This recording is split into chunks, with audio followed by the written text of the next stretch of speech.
S'il y a un truc que vous devez retenir de ces conférences, c'est que les gens riches, ils gagnent pas d'argent avec leur travail. On a grosso modo 9 types de personnalités différentes. Donc si vous voulez déstabiliser un type 1, poussez-le à s'énerver. Et c'est là où il n'aura plus aucune compétence. L'immobilier permet d'avoir des rentabilités qui sont largement supérieures à toute catégorie d'actifs.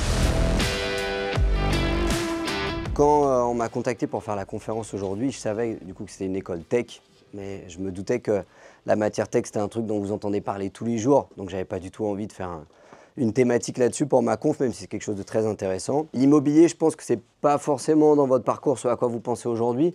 Déjà parce que quand on est étudiant, pour aller lever 50 000, 100 000, 200 000 euros dans une banque, c'est peut-être plus facile de le faire avec une start-up que pour le faire pour l'immobilier où il y a un vrai sous-jacent derrière mais qui demande une gestion de risque un peu plus importante de la part des banques. Mais une thématique que je maîtrise bien pour avoir été prof de ça pendant plusieurs années et faire beaucoup de conférences sur le sujet, c'est la psychologie dans le monde des affaires. Je ne sais pas si certains d'entre vous auraient envie un jour de devenir un homme ou une femme d'affaires, c'est-à-dire plus de gérer des actifs que de créer des actifs. On va y revenir tout au long de la conférence. En tout cas, moi, c'est le choix que j'ai fait en parallèle de mes études de médecine. Pour vous en dire un peu plus sur mon parcours et le fonctionnement de l'entreprise, moi, aujourd'hui, je suis à la tête d'un groupe familial qui est une foncière immobilière pour son activité principale. Donc, notre métier, c'est d'acheter des vieux bâtiments, des vieilles grand-mères. Plus c'est pourri, plus on aime, on les retape et on met des locataires dedans avec un fil conducteur, on va dire, assez médico-social. J'ai fait une maison de santé qui fait 1000 m², qui est la plus grosse maison de santé privée de France. On a touché 0 € de subvention pour la faire. J'ai fait une résidence pour personnes souffrant de handicap. Là, je travaille actuellement sur un foyer pour femmes et enfants victimes de violences.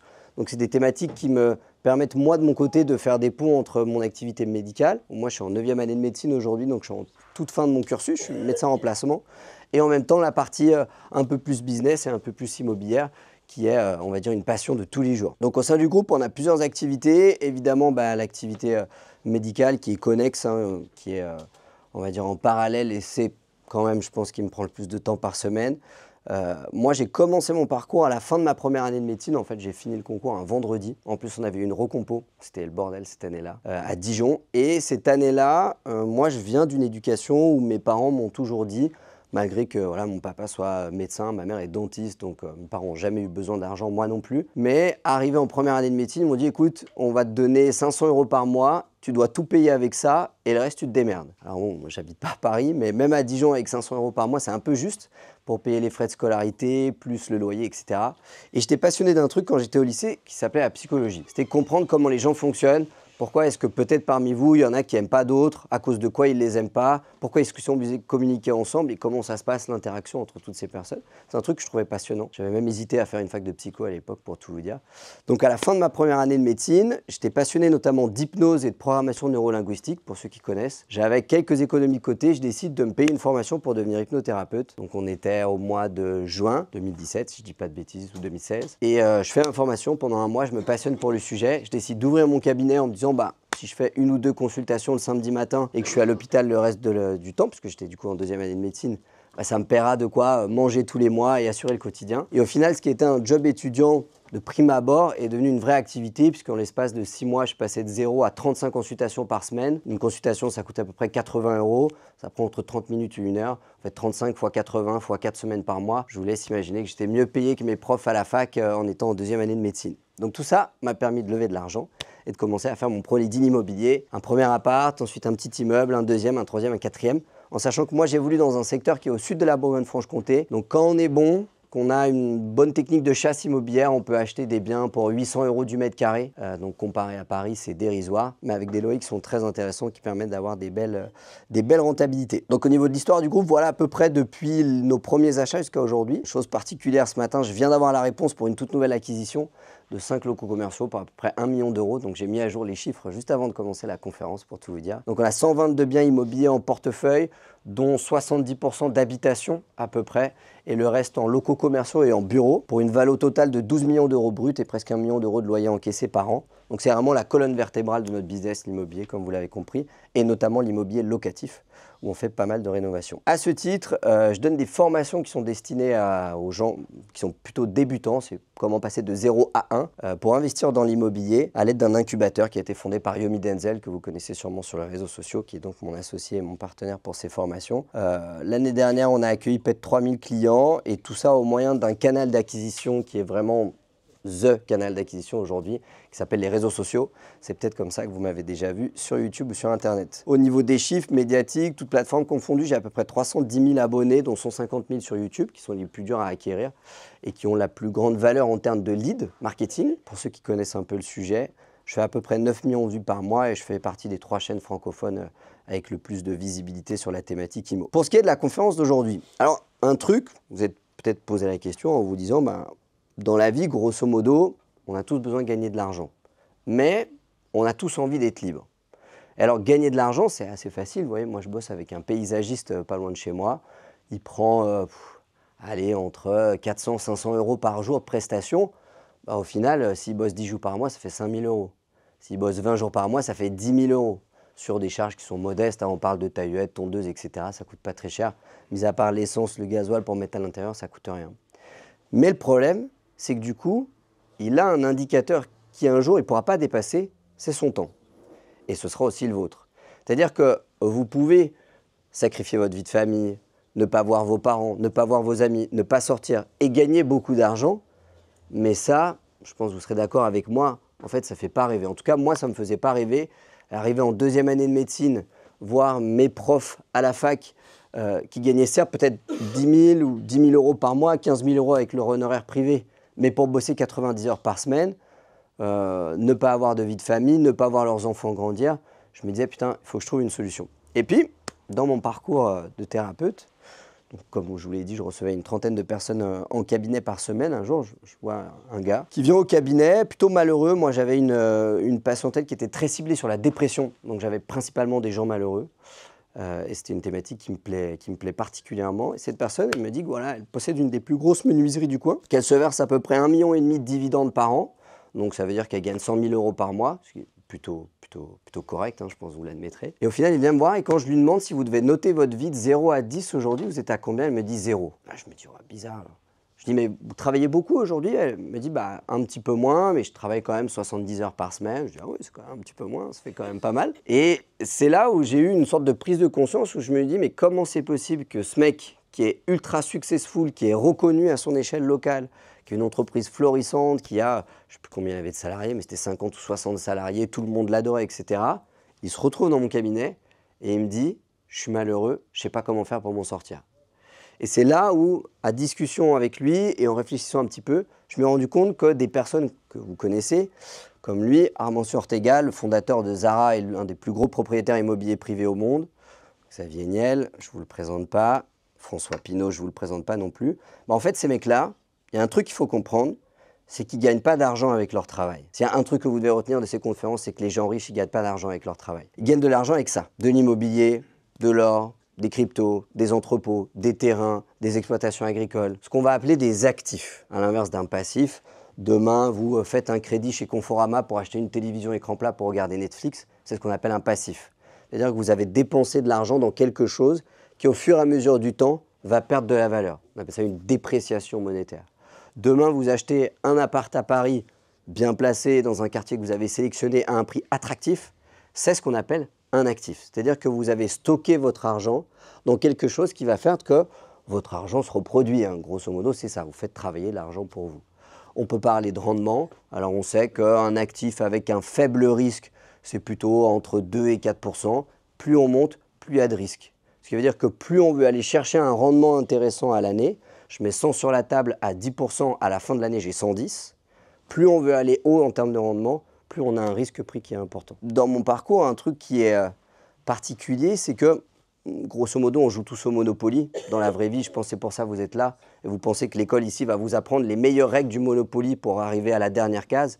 Moi, l'avantage que j'ai eu dans mon parcours, c'est qu'à 18 ans, je rencontrais tous les week-ends, puisque moi je consultais les week-ends, des gens qui avaient fini le jeu et ça m'a permis de comprendre assez vite comment on le gagne et comment on le perd. Et travailler, vendre son temps comme de l'argent, je peux vous le dire d'avance pour avoir vu des centaines de personnes de 65 ans arriver à la retraite que vous pourriez considérer ultra successful, ils ne sont pas heureux. Donc ne jouez pas la partie comme ça, jouez la partie comme ça. C'est la seule manière en fait d'arriver à décorréler son temps du niveau de richesse qu'on arrive à accueillir. Donc tout ça, c'est du patrimoine.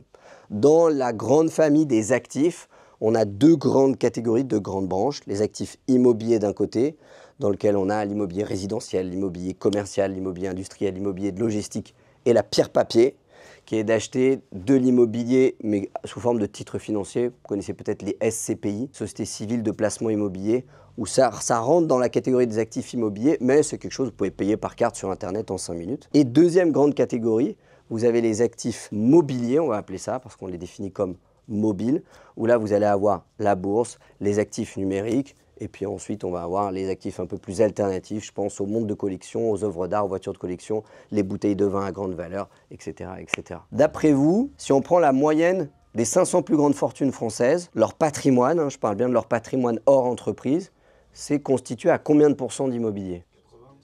80, 90, 40, c'est 75. Ça veut quand même dire que 2 tiers de tout ce qu'ils possèdent, c'est de la pierre. Et en fait, c'est pas pour rien, c'est parce que l'immobilier permet d'avoir des rentabilités qui sont largement supérieures à toute catégorie d'actifs, surtout en France. Et c'est pour ça qu'il faut faire de l'immobilier en France et pas à l'étranger, grâce à ce qu'on appelle l'effet de levier immobilier. Vous avez 10 000 € de côté, vous allez dans une banque avec un bon scoring bancaire, et quand on connaît ce que c'est le scoring bancaire, on peut s'y adapter et faire en sorte d'avoir un bon dossier. On emprunte 100 000, ces 100 000, on les place à 10% de rentabilité, ce qui fait 10 000 € par an. J'ai mis 10 000 sur la table. Chaque année, mon patrimoine augmente de 10 000 €. Ça fait combien de rentabilité, ça? Ça fait 100%. Il n'y a aucune catégorie d'actifs qui peut vous permettre de prendre aussi peu de risques que l'immobilier, à effet de levier, encore une fois, en France, puisque si demain vous voulez investir à Bali, c'est une toute autre histoire. L'effet multiplicatif de je mets 1 sur la table, on me prête 10, n'existe plus, c'est plus du tout le même. Mais pour ce qui est de l'immobilier français, ça permet d'avoir des rentas qui sont énormes. Et comme vous l'avez vu justement, c'est ce qui, moi, m'a permis de faire grossir mon patrimoine vitesse grand V. J'aurais jamais pu faire ça avec la bourse, impossible, même en étant un très bon trader. Mais avec l'immobilier, je peux. Et par le fait que j'ai une bonne tête de premier de la classe, qu'en plus je suis médecin et qu'en plus j'avais mon entreprise à côté, les banques me prêtent. En plus, j'arrive à leur parler assez bien, on va dire. Donc la recette, c'est celle-ci. P égale RE fois RT fois T. Ça veut dire quoi? Ça veut dire que votre patrimoine, c'est égal au revenu que vous allez épargner, multiplié par le rendement auquel vous allez placer ce revenu, multiplié par le temps pendant lequel vous allez placer ce revenu. Revenu épargné, ça veut dire quoi? Ça veut dire combien je gagne par rapport à combien je dépense. Si, et j'ai le cas d'un copain qui est très très riche mais pas du tout fortuné, qui est chirurgien dentiste, il gagne 40 000 € par mois, tous les mois il est à découvert. Je vais me dire, le mec, il force tous les mois à découvert, 40 000 € par mois. Mais l'Aston Martin, ça coûte cher, la villa à Saint-Trope, ça coûte cher aussi, ça plus ça plus ça plus ça. Ce qui fait qu'au final, ça part vite et son patrimoine, pour quelqu'un qui gagne 40 000 € par mois, il est peanut. Il n'a pas grand-chose en fait. Donc il y a une vraie décorrélation entre quelqu'un de riche et quelqu'un de fortuné. Ça peut être deux choses différentes. Tous les riches ne sont pas fortunés, tous les gens fortunés par contre sont riches. Et je vous conseille d'être plus fortuné que riche. Si on décompose du coup un peu notre formule, ça veut bien dire que notre RE revenu épargné, c'est combien je gagne par rapport à combien je dépense.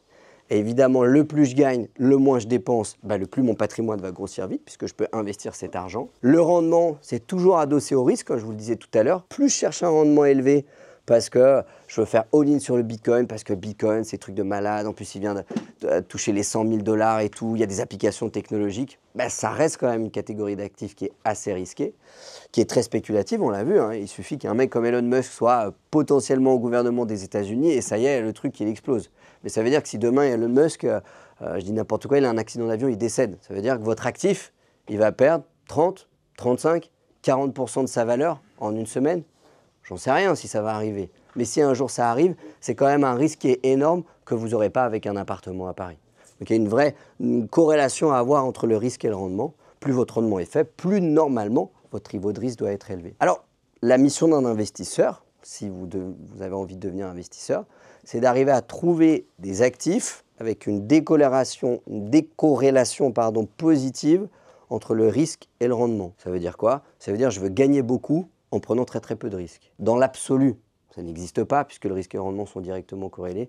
Mais dans les faits, les très bons investisseurs, c'est ceux qui arrivent à sourcer ou à créer, on va le voir juste après, des actifs où il y a beaucoup plus d'argent à gagner que d'argent à perdre. D'où une décorrélation entre le risque et le rendement qui existe malgré tout. Et enfin, dans le temps, on pourrait parler d'allocation, de stratégie, combien de pourcents je mets dans l'immobilier, combien de pourcents je mets dans les crypto-monnaies, combien de pourcents je mets dans les œuvres d'art parce que j'adore ça. Il y a plein de solutions possibles en termes d'allocation. Et je vous ai mis également le sourcing parce qu'au final, la synthèse de tout ça, c'est qu'en fait, vous n'avez que deux solutions pour devenir fortuné. La première, c'est vous devenez un monstre pour trouver des actifs. La deuxième, c'est vous devenez un monstre pour créer des actifs. Petit point de précision ici, je vous l'ai mis. Je sais que vous êtes dans une école très tech où peut-être tous d'entre vous, vous avez envie de devenir entrepreneur. Une entreprise, ce n'est pas forcément un actif. Un actif, c'est quelque chose qui a une valeur intrinsèque pour tout le monde qui se trouve dans la pièce. Moi, demain, j'ai un cabinet médical. Valeur d'un cabinet médical, 0. Le matériel, la table d'examen, quelques centaines d'euros. Mais ça vaut 0. Pourquoi? Parce qu'aujourd'hui, on n'achète pas un cabinet de médecin. Il y a des patients partout dans la rue, donc ça n'a aucune valeur vénale. Demain, vous avez une entreprise, je prends un exemple en tête que j'ai vu il n'y a pas longtemps. Vous êtes parmi les youtubeurs français les plus connus. Okay, vous faites des dizaines de millions de vues par mois et tout ce que vous vendez est axé sur votre tête. Ce qu'on appelle le personal branding.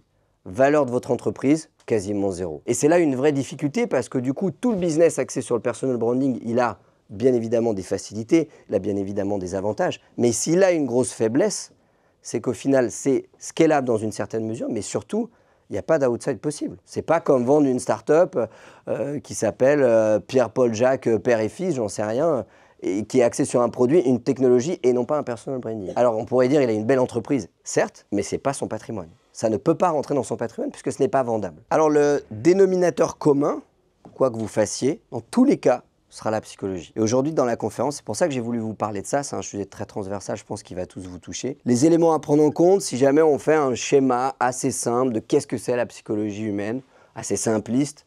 On a une partie d'environnement. Vous avez tous déjà entendu, nous sommes la somme des 5 personnes qu'on fréquente le plus. À cause de ce qu'on appelle le système des neurones miroirs. C'est en fait un système neurologique qui fait que si vous êtes un groupe de 10 potes, qu'il y en a 9 qui fument des cigarettes, vous êtes le 10e.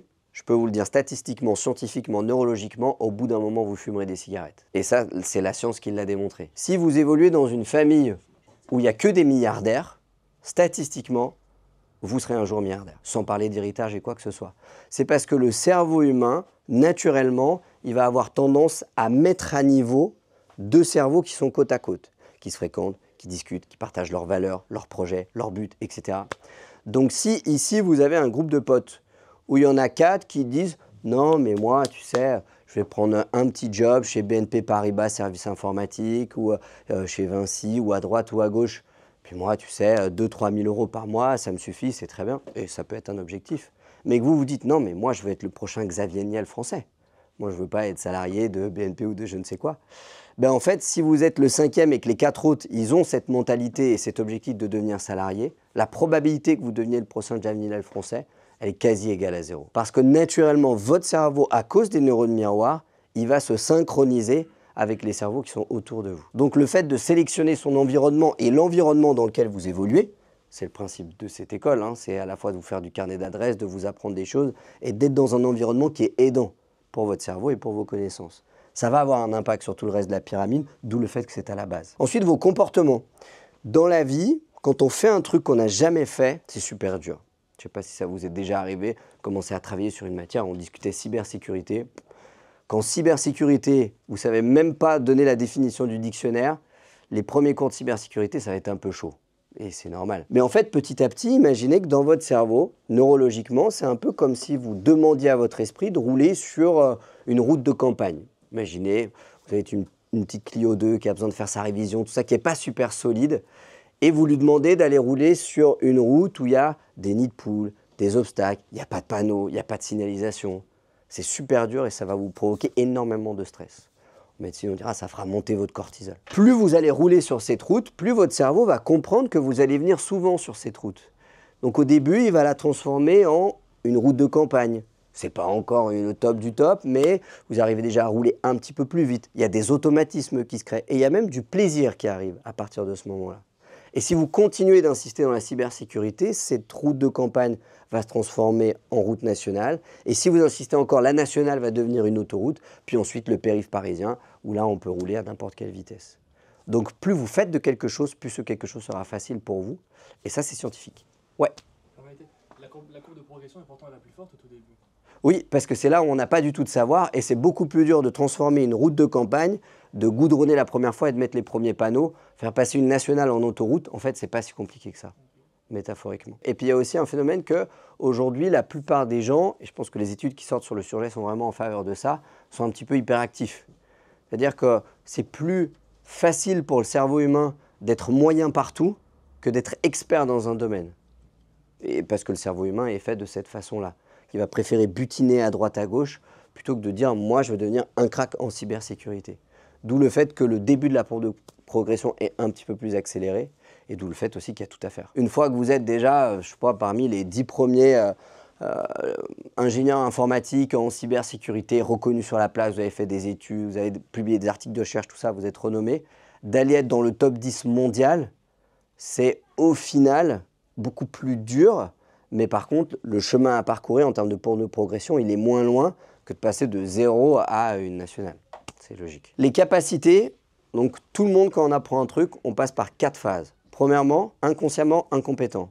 Quand vous étiez petit, vous aviez 4-5 ans, vous ne saviez pas que vous ne saviez pas conduire. Okay, vous avez vu vos parents conduire, mais ça ne vous a même pas traversé l'esprit de dire, tiens, si moi je conduisais, est-ce que je sais faire ou est-ce que je ne sais pas faire? Si jamais vous persistez là-dedans, vous allez devenir du coup consciemment incompétent. Vers vos 7, 8, 9, 10 ans, en fonction de votre niveau de maturité, vous avez pris conscience que vous ne savez pas conduire une voiture. Okay, c'est le principe de départ. Et peut-être qu'aujourd'hui, vous allez prendre conscience que vous êtes une bille en psychologie humaine. Avant aujourd'hui, si ça se trouve, vous ne le saviez pas. Aujourd'hui, vous allez potentiellement le savoir ou pas. Une fois que vous allez décider de passer le step d'apprentissage, vous allez du coup devenir consciemment compétent. Vous allez commencer à vous exercer, vous allez conduire votre voiture, mais il y a une mécanique qui est difficile pour regarder les angles morts, passer les vitesses, embrayer, etc., etc. C'est au début où on commence à passer le permis de conduire pour ceux qui l'ont passé. On passe toujours par cette phase-là. Et si on poursuit encore notre apprentissage, on va même devenir inconsciemment compétent. C'est là où il n'y a même plus besoin de réfléchir pour faire les choses. C'est le statut qu'on vise tous dans notre domaine d'expertise. Moi, c'est le cas dans le domaine médical. L'objectif d'un médecin qui est performant, c'est il arrive, il écoute le malade parler 5 minutes, c'est déjà ce qu'il a, parce qu'il est inconsciemment compétent dans la discipline. La partie croyance, parce qu'on a chacun nos cartes du monde, je ne sais pas ce qui est bien pour vous, vous ne savez pas ce qui est bien pour moi, on a chacun nos valeurs, c'est ce qu'on appelle en psychologie la carte du monde. L'identité, c'est votre personal branding. Si je vous demande qui êtes-vous, vous allez me dire je suis étudiant, je suis un homme, une femme, je n'ai pas de sexe, peu importe, mais ça fait partie de votre identité. Et la partie spirituelle, c'est pourquoi et pourquoi tout attaché, pourquoi vous êtes là. Pourquoi vous êtes dans cette école, pourquoi vous vous êtes inscrit, pourquoi est-ce que vous êtes levé ce matin. Et là, on touche à des notions un peu plus abstraites qui sont la spiritualité.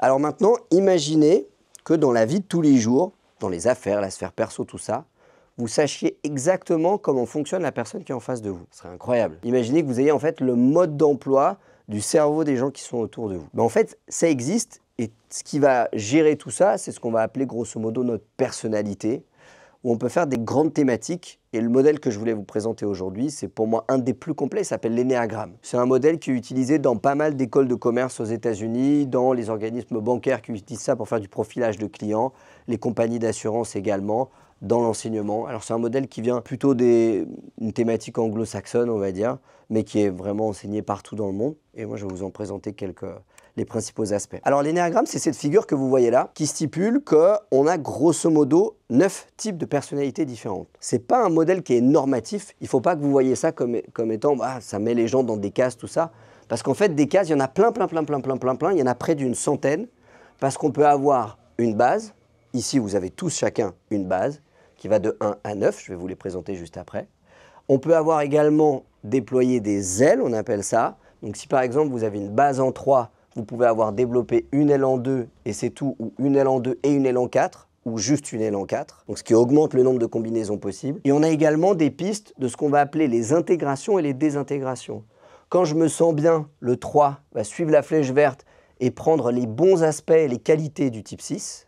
Et à l'inverse, quand les niveaux de cortisol dans le sang du 3 vont augmenter, il va prendre les mauvais aspects du type 9 et ses désavantages. Donc ce qui veut dire qu'au final, si jamais je vous demande de faire l'étiquette de la personne qui est à votre droite ou à votre gauche, c'est beaucoup plus complexe que juste d'aller repérer sa base, même si vous allez voir quand je vais vous les présenter en vous donnant des caricatures, il y en a, je suis sûr, dans la salle où vous allez dire « Ah, lui, je suis sûr, c'est un 1 ».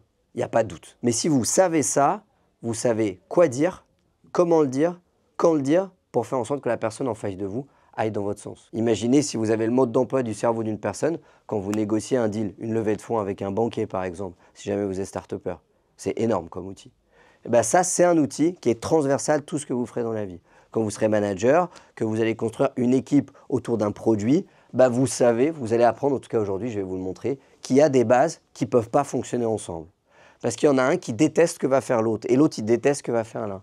Vous mettez ces deux-là dans une équipe, vous pouvez être sûr que ça ne va pas avancer. Avoir un psychologue en permanence dans son entreprise, mis à part certaines personnes comme Elon Musk qui emploient des psychologues dans ses entreprises pour profiler ses employés et faire en sorte de faire travailler les bonnes complémentarités, chez nous ça n'existe pas encore, d'où l'intérêt de vous auto-former à cette discipline, et en tout cas c'est le but de la sensibilisation d'aujourd'hui. Chaque personnalité peut s'exprimer de manière plus ou moins forte. Moi volontairement, pour que vous les reteniez et qu'en sortant d'ici, vous disiez « ouais, je suis sûr Théo, c'est un type 1 parce qu'il est comme ci, comme ci, comme ça ». Je vais vous donner un peu des caricatures.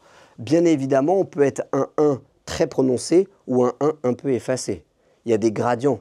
Tous les 1 ne sont pas pareils. Mais malgré tout, la base de personnalité, la manière dont fonctionnent les gens, reste un petit peu la même. 3 grandes familles différentes, je vous les ai mis ici. Considérez que le 8, 9 et 1, ça fait plutôt partie d'un centre qu'on va appeler instinctif. C'est-à-dire des gens qui calculent pas trop, mais qui parle avec le cœur, qui fonctionne avec le cœur, très instinctif. On a le centre émotionnel pour ce qui est des 2, 3 et 4, qui ont naturellement une grande intelligence sociale, et plutôt les cérébraux ou le centre mental pour les 5, 6 et 7. Pour chaque, on les définit par un duo entre la compulsion, c'est ce qui leur fait très peur et ce vers quoi ils ne veulent pas tendre, et on va dire le panel de leur personnalité qu'on appelle aussi les apports, qui sont vraiment ceux pour quoi ils sont bons et ceux pour quoi on va retenir leur personnalité. Le type 1, c'est celui dans le cliché, encore une fois, qu'on va appeler le psychorigide. Le type 1, vous voyez, il voit un caillou ici.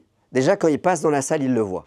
Vous ne l'avez peut-être pas vu parce que vous n'êtes pas un type 1, mais le type 1, il a très bien vu que la salle n'était pas propre. Ensuite, en sortant, il va se baisser, donc il va dépenser de l'énergie, il va prendre le caillou, il va aller le mettre dans la poubelle. Parce que c'est quand même pas correct. Ça, c'est le type 1. Le type 1, vous le voyez, enfin moi j'ai plein d'exemples de patients en tête qui rentrent dans la consultation et vous savez, avant de s'allonger sur la table d'examen, ils remettent le drap. Et après, ils s'allongent dessus. Donc c'est des choses qui sont vraiment inconscientes. Encore une fois, tous les types 1 n'ont pas conscience des types 1. Il y en a forcément au moins un dans la salle ici. Peut-être qu'au moment où je vais le décrire, il va se dire « Ah ouais, c'est un peu moi quand même ». Et ça, c'est autant pour la vie pro que pour la vie perso. Ces apports, la rigueur, la droiture, la protocolisation, l'ordre et les statistiques. Le type 1, vous le mettez dans un groupe de travail ou au lycée par exemple. Déjà, il se met devant, en général, parce qu'il aime bien suivre le cours correctement. Et ce qu'il aime, c'est la data, c'est les statistiques. C'est-à-dire qu'à la fin, il va venir « Tu pourrais me donner les références des articles scientifiques qui t'ont servi à faire la présentation ?» Non, parce que j'ai une petite base de données à la maison, je m'en sers pour mettre tout ce que j'apprends, tout ça. Ça, c'est du type 1. Encore une fois, dans le cliché, il n'est pas forcément aussi prononcé que ça. La protocolisation, parce que le type 1, quand vous lui demandez vas-y, improvise, fais le premier truc qui te passe par l'esprit, il bug. Parce que son cerveau n'a pas été éduqué pour improviser et se laisser faire. Donc à chaque fois, il réfléchit, étape 1, étape 2, étape 3, étape 4. Et il n'y a que quand il a réussi à protocoliser ce qu'il fait dans sa vie de tous les jours qu'il se sent bien. D'ailleurs, dans une entreprise, les mecs qui sont type 1, on va les mettre pour faire les process. Parce que faire des process, c'est leur truc. Ils adorent ça, ils adorent faire des recettes de cuisine, ils sont très carrés. Et plus il y a de l'ordre, plus ils se sentent bien. La compulsion du type 1, c'est la colère et la perte de contrôle. Ce qui l'obsède, c'est d'avoir le contrôle. Ce qui lui fait très peur, c'est de perdre le contrôle. Donc si vous voulez déstabiliser un type 1, poussez-le à s'énerver. Et c'est là où il n'aura plus aucune compétence. Parce que le type 1, par définition, qui fait partie du coup du pôle plutôt instinctif, si jamais vous le poussez dans un versant émotionnel, dans une négociation, ça va le mettre très mal à l'aise, il ne sera pas du tout à l'aise avec ça. Donc si vous mettez un type 1 avec une autre base, qu'on va avoir par exemple le 4, qui est beaucoup plus émotionnel et qui adore improviser, vous pouvez être sûr que ça ne va pas matcher. C'est impossible. Il y en a un qui arrive à une conférence comme aujourd'hui, il n'a rien préparé, mais il fait du show et ça passe. Ça, c'est un type 4. Le type 1, il veut tout protocoliser, il veut tout contrôler, il veut que tout soit maîtrisé et il travaille beaucoup sur l'aspect process dans une entreprise. Est-ce qu'il y en a qui se reconnaissent en type 1, qui se disent « Ouais, j'avoue que ça me ressemble un peu quand même ». Je pense que tous mettent des degrés différents. Ouais. Mais si vraiment vous avez l'impression qu'effectivement, ça trotte tout le temps dans votre esprit, que même quand vous allez faire vos courses, vous notez, vous savez, votre petite ligne pour faire les courses et tout, là où d'autres diraient One Life, je verrai bien, puis si j'oublie des trucs, tant pis, j'y retournerai. Est-ce que le type 1, il a des habitudes? Oui, Okay. il est très focalisé sur ses habitudes. D'ailleurs, il aime bien, tu sais, que sa brosse à dents, elle soit bien posée toujours dans le même pot. Il a horreur qu'on prenne sa brosse à dents si jamais on lui prend. Dans la vie de tous les jours, imaginez vraiment quelqu'un de très cadré. Faire son lit le matin. Faire son lit le matin, ouais. Ses habits. La veille, exactement. Donc le type 1, ce qu'il a horreur du coup, c'est en partie les conflits et surtout, il ne se mettra jamais en colère. S'il se met en colère, c'est vraiment qu'il est très déstabilisé. Mais sinon, il évite au maximum de se mettre en colère parce que la colère, c'est quoi? C'est la perte du contrôle sur soi. Type 2, c'est ce qu'on va appeler l'altruiste. Je ne sais pas si vous est arrivé, moi j'avais un copain au collège, je lui demandais rien, mais à la récré, il m'offrait toujours un pain au chocolat. Je ne sais pas trop pourquoi. Puis je voyais que ça lui faisait plaisir vraiment de m'offrir un pain au chocolat. Et c'était le genre de mec, vous savez, quand vous lui dites « tiens, porte mon sac », bah, il porte ton sac. Vous savez, il y a des gens comme ça, et alors il y en a un qui va dire « mais c'est pas mon sac, donc je vais pas le porter ». Lui, il va dire « ah bah faut rendre service, puis en plus, moi je vais paraître pour un mec bien si jamais je lui porte son sac ». Ça, c'est ce qu'on appelle l'altruiste. L'altruiste, il donne, sans aucune volonté intérieure de recevoir. Il donne parce qu'en fait, ça le nourrit de donner. C'est typiquement le cliché de la mère de famille qui va dire « ah, j'ai tout donné à mes enfants, je me suis abandonné pour mes enfants ».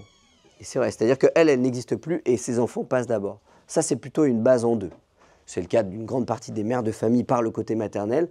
Mais la base en deux, le type en deux, dans sa vie de tous les jours, c'est ça. C'est-à-dire que naturellement, vous avez une conversation pour un DM à rendre à la fac. On lui a rien demandé, mais lui, il le fait. Il le fait corriger par sa mère qui est prof de maths et il le donne à tout le monde. On lui a rien demandé, mais il va le mettre sur la conversation, il va le donner à tout le monde. Parce que ça lui fait plaisir que les gens voient qu'il donne aux autres. Son apport, l'amour, l'entraide, le côté sauveur et le désintéressement de ce qu'il est en train de faire. Typiquement, ces gens-là, en général, ils bossent dans des assos humanitaires. Ils bossent très rarement dans une entreprise privée où il faut faire du profit, etc. Parce que, en fait, le profit, ça sert à rien. Ce qui compte, c'est d'aider les gens. Vous voyez ce que je veux dire? C'est typiquement dans la sphère plutôt médicale, c'est des gens qui vont travailler à l'hôpital public, qui vont faire des gardes la nuit, qui vont aimer s'occuper des personnes sans abri. Plus les gens sont malheureux, plus ça les stimule et plus ils sentent que eux, ce sont des gens bien. Sa compulsion, l'isolement, la solitude, s'il fait tout ça, c'est avant tout pour pas être seul. Et si jamais demain, il se retrouve un peu tout seul, qu'il est viré de son travail, etc., c'est là où ça peut déclencher la dépression et vraiment ça va le déstabiliser à vie, il ne pourra pas s'en remettre. Comment motiver à type 2? Lui dire merci. Et lui, il adore ça. Merci, t'es un mec génial, vraiment, t'es quelqu'un d'exceptionnel. Ah bah là, il a une tachycardie, c'est sûr, parce qu'il adore ça. Là où lui, tu lui dis, putain, le protocole que t'as fait, c'est carré et tout, franchement, les process, ils sont pros. Là, vous le faites kiffer à mort. Lui, il adore ça. Il adore voir qu'il est carré, et surtout sentir que ce qu'il fait, il y a du protocole, il y a de la norme, il y a tout ce qu'on a vu précédemment. Le 3, il est plus particulier, c'est un type qui est assez courant dans des écoles, il s'appelle le battant. C'est, dans le cliché, le professionnel du serrage de main. Vous le mettez dans n'importe quelle soirée, s'il veut, à la fin de la soirée, il a les coordonnées de tout le monde. Si c'est un mec, en général, en 2024, il sera très dragueur. Et pour lui, on a l'impression que tout est facile. C'est-à-dire que c'est typiquement le cliché du mec pas très beau, mais qui a toujours une nana magnifique. C'est un cliché que je vous donne pour vous donner des images. Il est très bon en vente, en communication, il a un esprit très compétitif, et ce qui l'intéresse, c'est la réussite. Au-delà même de la réussite, c'est-à-dire que pour lui, il n'y a rien au-dessus de ça. C'est-à-dire que vous jouez à un jeu de société, lui, il te laisse gagner, lui, il lit le protocole des règles, tu sais, avant de commencer. Ah, je me souviens plus des règles du tarot, tout ça. Attends, je vais quand même relire sur Internet. Tout le monde s'en fout. Enfin, moi, je m'en fous peut-être parce que j'ai pas une base en 1.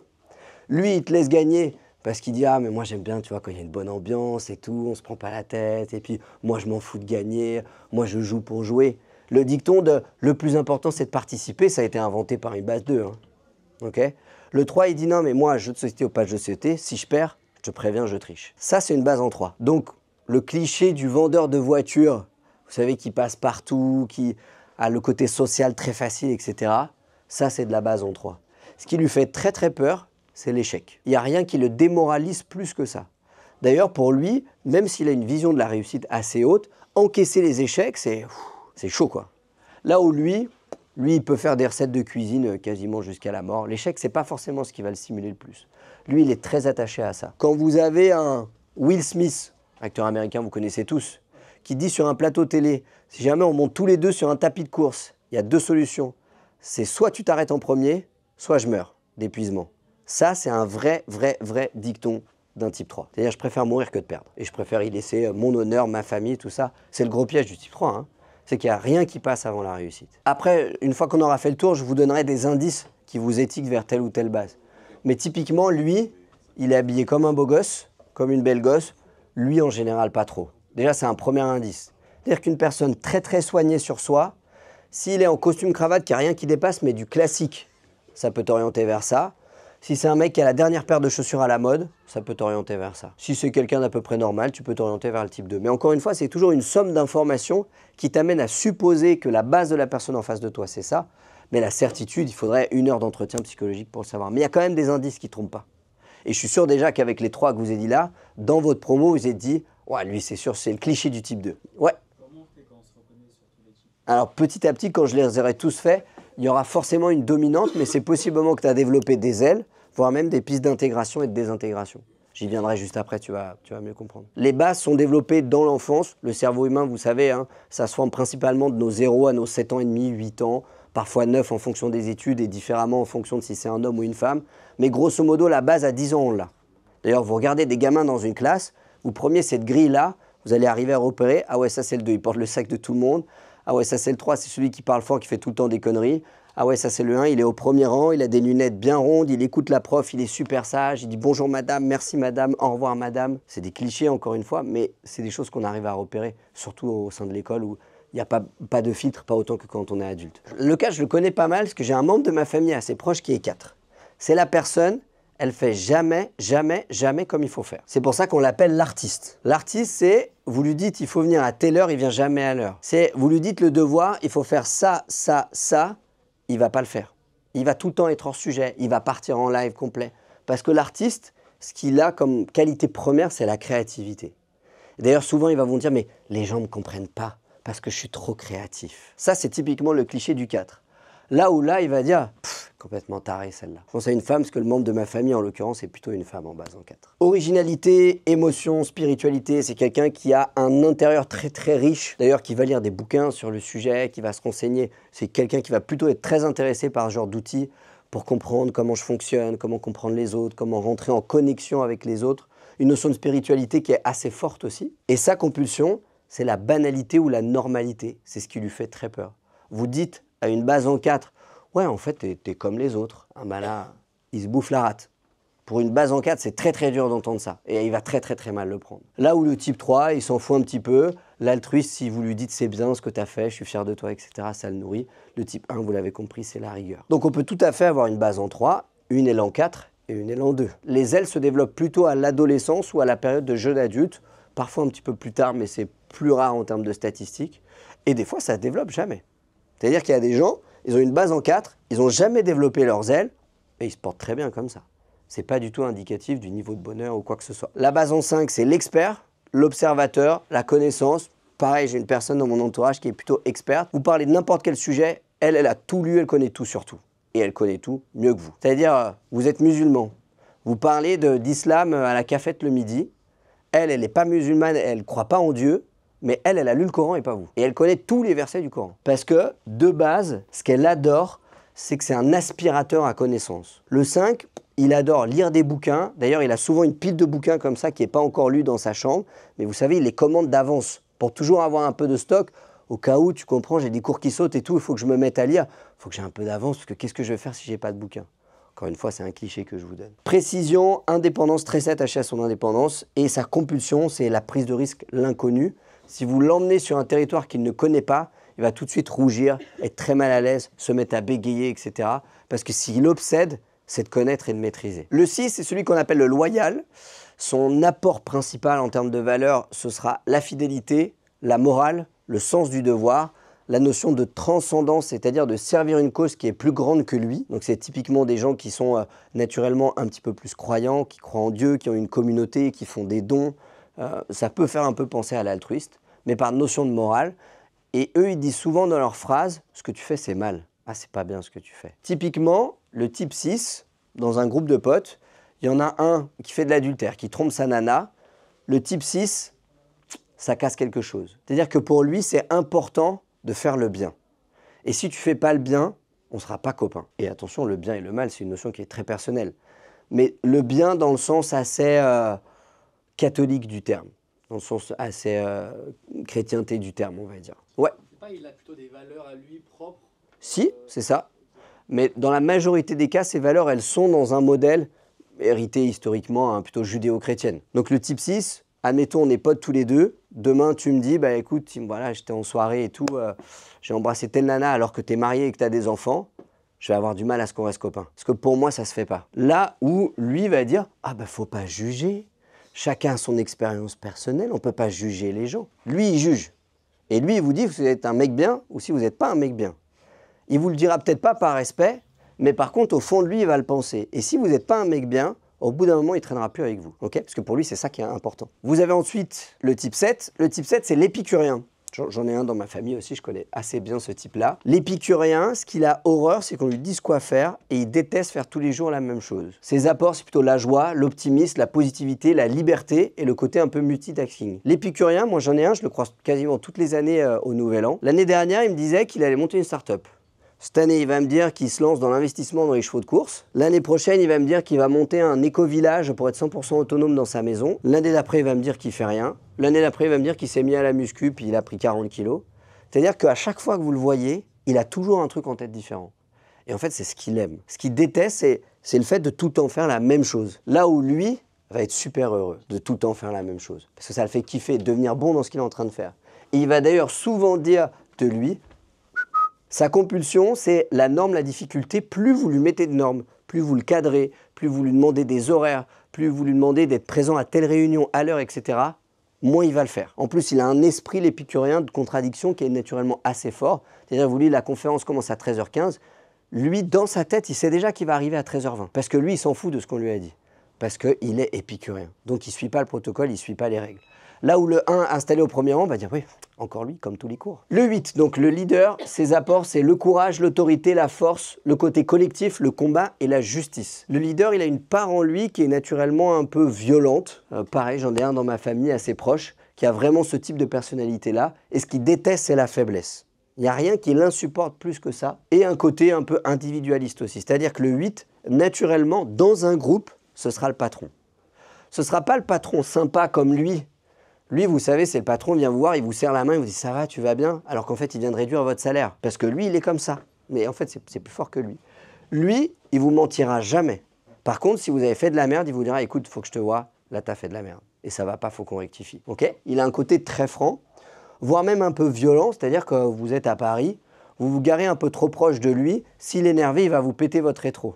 Parce qu'après tout, c'est ça la justice. C'est toi qui t'es garé trop près de moi. Donc le 8, parfois, il peut avoir un aspect autoritaire. D'ailleurs, il fait peur à certaines personnes à cause de ça. Typiquement au collège, c'est plutôt une base qui se bat beaucoup, qui a tendance à protéger les plus faibles.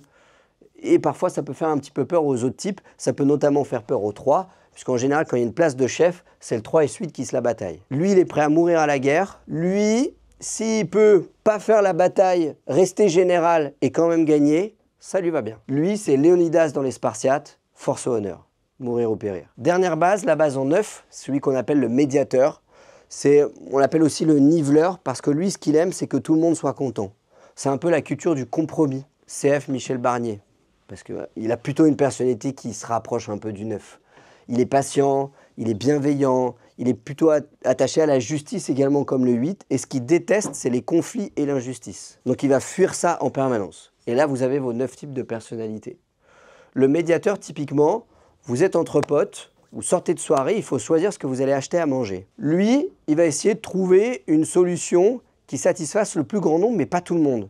Parce qu'après tout, la démocratie, c'est plus de 50%. Donc s'il y en a 55% du groupe de potes que vous êtes qui veut manger pizza, lui, il va partir en direction de la pizza. Et il va dire qu'il même me suive. Lui, il va dire, non mais attends, peut-être qu'on peut faire 2 commandes, on peut trouver une solution pour que tout le monde soit content. Bah toi, tu veux aller où? Il va essayer d'organiser les choses pour que tout le monde soit content. Lui, il va dire, oh les gars, pizza, hein, pizza, ça vous dit pas. Il va essayer d'amener tout le monde dans son sens pour que tout le monde mange de la pizza. Même ceux qui voulaient manger autre chose que de la pizza, avec lui, ils vont manger de la pizza. Et il va leur dire, t'as vu, elle est bonne et tout. Il va insister là-dessus pour faire comprendre que c'est lui qui avait les bonnes idées. Lui, il va vous dire, moi je veux manger ça, c'est un truc, vous savez même pas que ça existe. Voilà, c'est dans un petit bistrot, machin, connaît pas trop, parce qu'il veut toujours pas faire comme les autres. Le type 2, il va dire « Ah, moi, vraiment, comme vous voulez, hein, ça m'est égal, vraiment ce qui vous fait plaisir. » Le type 5, lui va dire « Non, moi, je mange que du bio. » Okay, donc ça limite pas mal les choses en sortie de boîte, vous êtes d'accord avec moi. Le loyal, lui, il va plutôt penser à ce qui est bon pour la santé, par exemple, en disant ah, « J'ai déjà mangé pizza hier soir, ça commence à faire beaucoup, je vais plutôt me réserver un petit peu pour aujourd'hui, parce que bon, c'est important d'être en bonne santé quand même. » Et le 7, lui, s'il a mangé pizza la veille, il ne voudra pas pizza aujourd'hui. Il voudra autre chose. Parce qu'il ne veut pas manger tous les jours la même chose. La vie est faite pour butiner sur toutes les fleurs qu'il y a autour de nous. Donc du coup, imaginez que quand vous allez voir une personne, Si vous arrivez à profiler de quel type il s'agit, et je vous invite vraiment à lire des bouquins sur le sujet parce que c'est passionnant. Et au final, il y a pas mal de petites questions, des interrogatoires qu'on peut faire qui permettent d'avoir une idée de la base qui est en face de nous.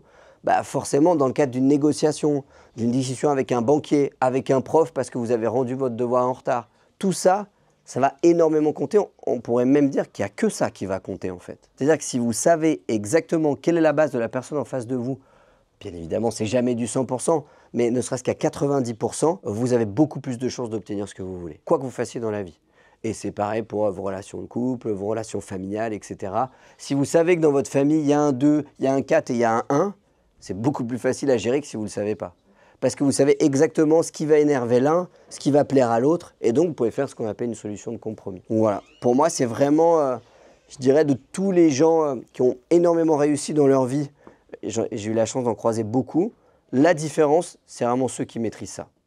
Il y en a qui le maîtrisent consciemment parce qu'ils y ont travaillé, il y en a qui le maîtrisent inconsciemment parce que naturellement, ils ont cette intelligence sociale de savoir comment prendre les gens, comment leur parler, et il peut y avoir une partie d'inné là-dedans, mais c'est vraiment ce qui fera la différence. Et je pense à la fois dans le monde des affaires, si c'est un monde dans lequel vous voulez évoluer, mais aussi dans la vie perso. Est-ce qu'il y a un numéro qui réussit plus que les autres? Naturellement, ouais, le 3 et le 8. Vous prenez une équipe de sport, moi je fais un petit peu de médecine du sport, je travaille avec des équipes de sport. Naturellement, il n'y aura pas beaucoup de 2 dans une équipe de sport. En tout cas, ils n'arrivent pas au niveau semi-professionnel, professionnel, etc. Parce qu'ils sont écrémés avant en fait. Parce que le monde de la compétition est plutôt un monde qui va être fait, donc pas du tout pour des 2, pas du tout pour des 7, vous l'avez compris, mais plutôt pour des 6, le type loyal, le type 3, le type 8, un petit peu le type 9. L'artiste, c'est le joueur de basket, tu lui dis de faire tel système, tu peux être sûr qu'il ne va pas le faire. Il va faire à sa sauce, il va improviser, il va faire des tricks que tu n'as jamais vu de ta vie parce que ça lui est passé par la tête, il va le faire comme ça, parce que c'est un artiste. De l'impro, complet. Là où le type 1 va arriver sur le banc, il va dire « Ah putain, il fait chier ce 4, on apprend des systèmes par cœur, c'est pour les faire en match, merde !» Ça sera un type 1. Et là où le type 3, il va dire « Ouais les gars, on se fait défoncer, c'est cata. Mais si on gagne sans faire les systèmes, moi les systèmes, c'est bien pour les premiers de la classe. Moi, ce qui compte, c'est de gagner. » Ouais. Si vous deviez vous concepter sur un type, ça serait? Ouais, bah moi je sais bien, moi je suis plutôt une base en 3 avec une aile en 2, une aile en 4. Rien que d'être là, c'est d'être en 2. Rien que d'être là, ça, ouais, en tout cas, ça se situe par là. Mais bon, de mener plusieurs activités de front, de faire des vidéos sur les réseaux sociaux, d'être assez à l'aise à l'oral, ça fait déjà plutôt 3 hein, comme indice. C'est-à-dire que quelqu'un qui maîtrise très bien cet outil, et typiquement dans certaines écoles de commerce américaines où il y a 10, 15, 20 heures de cours là-dessus, à la fois pour masquer son type et aussi pour repérer le type de la personne qui est en face de nous, les gens qui le maîtrisent bien, ils vous font croire ce qu'ils veulent.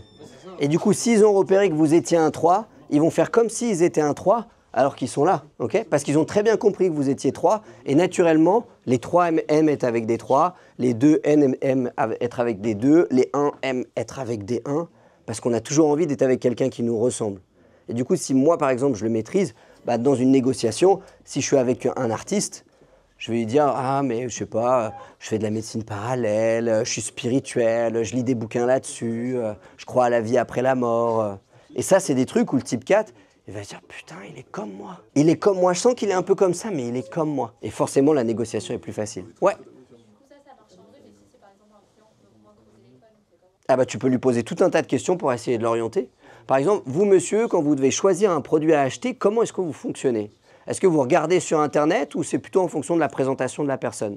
S'il dit « je regarde sur Internet », déjà tu peux t'orienter par là. S'il dit « c'est en fonction de la présentation de la personne », feeling, tu peux t'adapter par là.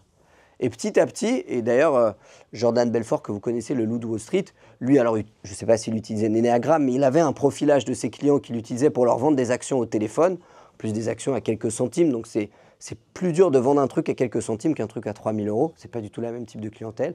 Dans son questionnaire, il utilisait tout un tas d'étapes, que vous pouvez trouver sur Internet, hein, d'ailleurs le protocole de Jordan Belfort, pour arriver à profiler son client et savoir quoi dire pour le convaincre. Cool, bah, merci à vous pour la conférence.